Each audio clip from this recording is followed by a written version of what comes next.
Bonjour, je m'appelle Marine, j'ai 29 ans et je suis en service volontaire européen à Canet, une organisation en Grèce. Alors je viens de Normandie, j'ai habité les 3 dernières années à Strasbourg et mon organisation d'envoi est à Montpellier.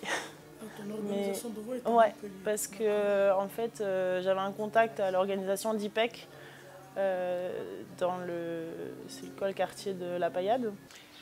J'ai décidé de faire un service volontaire européen parce que je voulais changer de mon métier actuel. Avant, je travaillais dans le marketing et ça me plaisait pas trop et je voulais apprendre à travailler pour une NGO.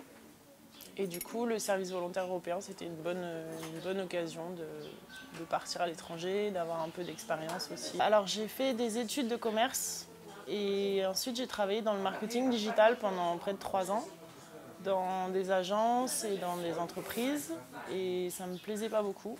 Du coup, j'ai décidé de partir en voyage et ensuite de faire un SVE pour changer de voie. Comment j'ai connu le SVE? En fait, c'est par une amie qui en avait déjà fait un à Bologne en Italie et elle m'avait parlé de son expérience. Ça m'avait bien plu et après je me suis renseignée et du coup j'ai trouvé ce projet-là en Grèce qui m'intéressait, donc j'ai décidé de postuler. Voilà, c'est plus par bouche à oreille que par vraiment une institution. En France, j'étais trop âgée pour faire un service civique, parce que c'est jusqu'à 28 ans, je crois. Et le SVE, c'est jusqu'à 30 ans, donc ça, c'était encore possible pour moi.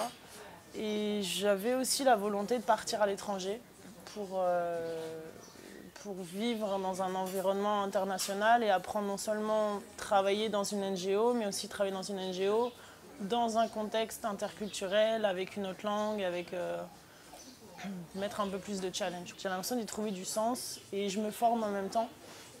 Parce que c'est une année de volontariat, donc c'est comme une année de formation, une année de stage, donc j'apprends sur le terrain et j'ai l'impression de me sentir utile aussi à la communauté, à la jeunesse d'ici, de Kalamata. Je monte des projets européens.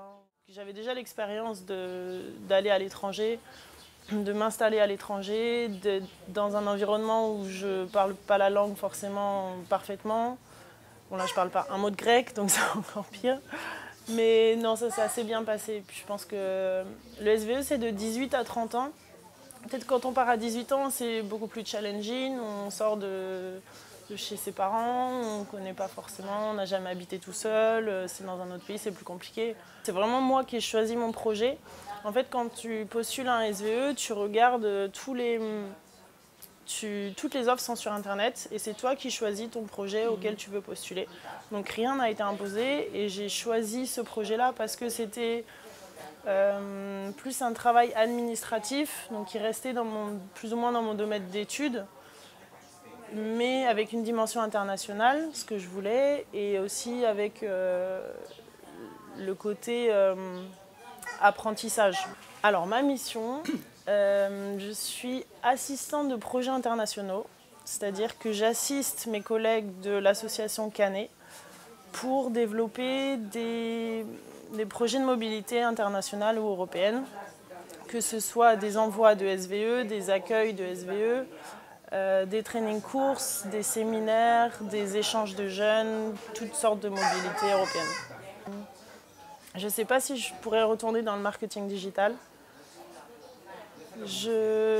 L'avantage du SVE, c'est aussi que je viens de tester plein de petites activités où j'ai pas besoin de repasser par 2 ans d'études, un concours, des stages pour me rendre compte si ça me plaît ou pas. Par exemple, là, une fois par semaine, on doit donner des cours au centre de jeunesse. Donc ça nous permet de nous mettre dans la peau d'un professeur sans faire toutes les études et après, peut-être au bout de 5 ans, de se rendre compte qu'on n'est pas fait pour être prof. J'avais déjà travaillé en Allemagne, j'avais déjà travaillé en Australie, mais c'était des cultures européennes très proches de la nôtre finalement. Même l'Australie, où c'est l'autre bout du monde, ça reste quand même une mentalité d'Europe de l'Ouest. La Grèce, ça doit être dans l'Europe, c'est plus une mentalité des Balkans. Et du coup, la façon de travailler est complètement différente. Donc à ce niveau-là, j'ai beaucoup appris. Travailler dans une association avec autant de nationalités. Actuellement, on est 12 SVE. On doit avoir une dizaine de nationalités. Mes collègues aussi sont de nationalités différentes. Donc ça, c'est très enrichissant sur le plan personnel. Sur le niveau linguistique aussi, parce qu'on parle anglais tout le temps. À la maison, on parle anglais. Au bureau, on parle anglais. Au centre de jeunesse, on parle anglais. Je donne mes cours en anglais. Donc ça, c'est aussi très intéressant.